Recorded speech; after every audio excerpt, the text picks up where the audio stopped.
నిబంధనలకు విరుద్ధంగా శాసనసభ ప్రాంగణంలో వైఎస్ ఫోటోలు అతికించిన ఘటనపై విచారించి చర్య తీసుకుంటామని సభాపతి కోడెల శివప్రసాదరావు స్పష్టం చేశారు.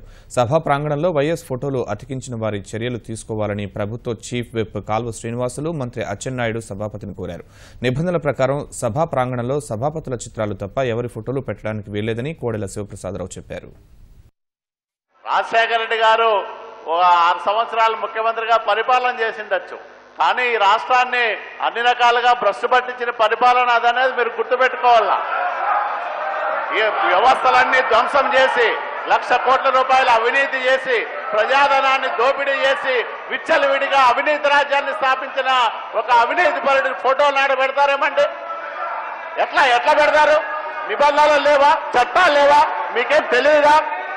గౌరవ శాసనసభ్యులు మీకు నిబంధనలు తెలుసుకోకుండా ఇష్టానుసారం ప్రవర్తిస్తారా? ఇదే శాసనసభ అనుకుంటున్నారా? ఇంకేమనుకుంటున్నారు మీరు? ఈ పవిత్రమైన ప్రాంగణాన్ని మాటిమాటికి అపవిత్రం చేస్తున్న వీరి మీద చర్యలు తీసుకోమని మేము డిమాండ్ చేస్తా ఉన్నాం సార్. పెడితే అందరికి కూడా రాజశేఖర రెడ్డి ప్రత్యేకత ఏమి లేదు. రాష్ట్రాన్ని బస్టు పట్టించినటువంటి వ్యక్తి పేరు పెట్టేటప్పుడు, ఫోటో పెట్టేటప్పుడు ఎవరైతే ఆంధ్రప్రదేశ్ రాష్ట్రం ఏర్పడిన తర్వాత ఎంతమంది అయితే ముఖ్యమంత్రులు ఉన్నారో అందరి ఫోటోలు పెట్టండి, కానీ ఒక వ్యక్తి పెట్టి ఈరోజు శాసనసభ గౌరవాన్ని కించపరచొద్దని మీ ద్వారా అందరికీ తెలియజేస్తున్నాను. ఒక్కసారి చరిత్ర చూడండి. ఏ నాయకుడి చిత్రపటాన్ని శాసనసభ ప్రాంగణంలో పెట్టాలన్నా శాసనసభ ఆమోదం అన్నా కావాలి, జనరల్ పర్పసెస్ కమిటీ ఆమోదం కావాలి, లేకపోతే అసెంబ్లీలోన చర్చ జరిగిన తర్వాత పెట్టాలి తప్పితే ఏకపక్షంగా పెట్టడం కరెక్ట్ కాదు నా ఉద్దేశం. అయినా పెట్టారు. పెట్టిన దాన్ని నేను వివాదం చేయదలుచుకోలే.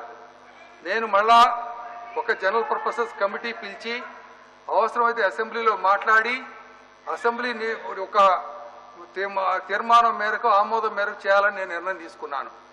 ఈ లోపున మీరు ఎన్ని ఉత్తరాలు? 5 ఉత్తరాలు రాశారు. జగన్మోహన్ రెడ్డి గారు బహిరంగ లేఖ రాశారు, నేను రిసీవ్ చేసుకున్నాను. కేవీపీ రామచంద్రరావు గారు 2 లెటర్స్ రాశారు, నేను రిసీవ్ చేసుకున్నాను.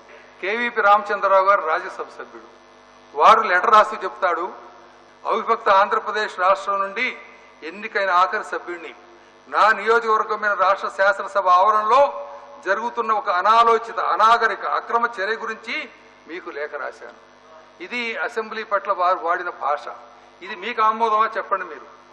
నేను చిత్రపటాల గురించి సమగ్రంగా ఆలోచించి విచారణ చేసి ఆమోదంతో నేను ఏం చేయాలో నిర్ణయం తీసుకుందానంటే ఇలాంటి ఉత్తరాలు రాసినటువంటి వ్యక్తులు మీరు సమర్థిస్తే అది మీ విజ్ఞతకు వదిలిపెడుతున్నాను.